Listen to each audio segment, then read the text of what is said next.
Now, lots going on at Chelsea, as is so often the case. Beating Palmeiras last night at the Club World Cup, and they've confirmed yet another new signing in the last few minutes or so. Let's speak to our chief correspondent, Carve Solak, who is still very much enjoying himself out in Philadelphia, I'm sure. Good afternoon to you. Has this been one that Chelsea have put a lot of work into, Carve? Yes, they've been closely following Jamie Gittens for quite a while, and they have just announced in the last few minutes that the signing has been completed. Gittens was actually here in Philadelphia last night, and he was at the game when Chelsea were playing Palmeiras, and we saw him on the pitch afterwards.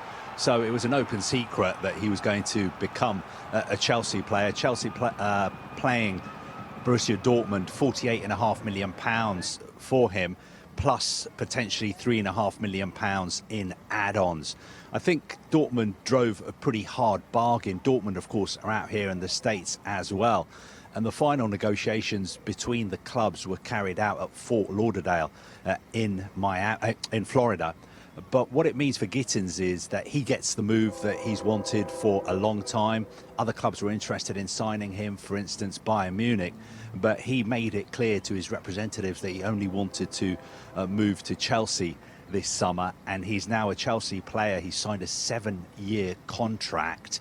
Also, it means that Chelsea have spent pretty big in the transfer market already this summer. Of course, they signed Liam Delap. They got João Pedro from Brighton last week, and now they've completed the signing of Jamie Gittens.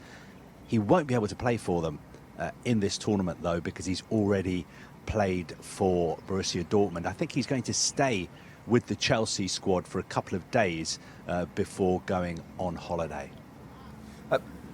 You just mentioned it there, Carve, that it is not the first of the summer with the likes of João Pedro and Liam Delap. It probably will not be the last either. You would have been asked the question a lot of times in the last couple of seasons, how are Chelsea still able to keep doing this? There was a fine from UEFA yesterday. You would think that all that means that at some point this summer they're going to have to sell some players as well. Yes, because the settlement they've come to with UEFA also says that Chelsea will be limited to how many players they can register for the Champions League next season unless they balance their transfer spending. And that means, in the simplest terms, that as well as buying players, they will have to sell players.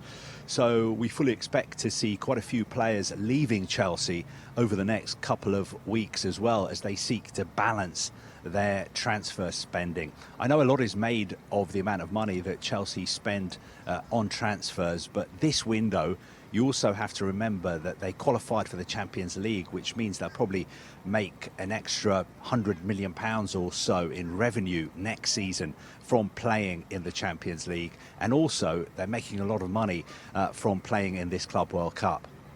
Yeah, I mean, let's just expand on that point a little bit then, because there are questions asked about how important this World Cup, or this Club World Cup, is financially for Chelsea. It's looking very, very lucrative indeed. Yeah, I mean, basically, they've sort of hit the jackpot over the last couple of weeks. Just by winning last night, beating Palmeiras, they got an extra £15 million from FIFA. So far, for reaching the semi-finals, Chelsea have banked around £61 million.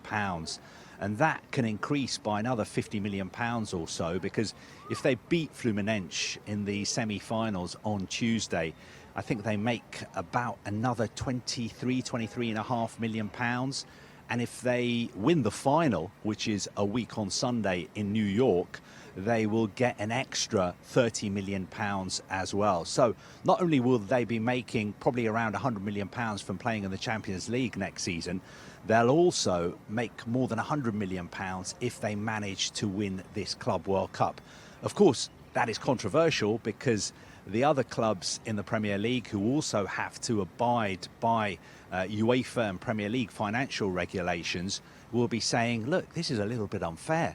Chelsea are making all this extra money that there is no way of us making, and also Manchester City have made all this extra money from playing in the Club World Cup as well. But I suppose City and Chelsea would respond to that by saying, well, we qualified to play in the Club World Cup. We qualified to play in the US because we won the Champions League in the past 4 years, and that's how we earned our ticket to play in this new FIFA tournament. And if you want to play in the next one in 4 years' time, you better win the Champions League over the next 4 years.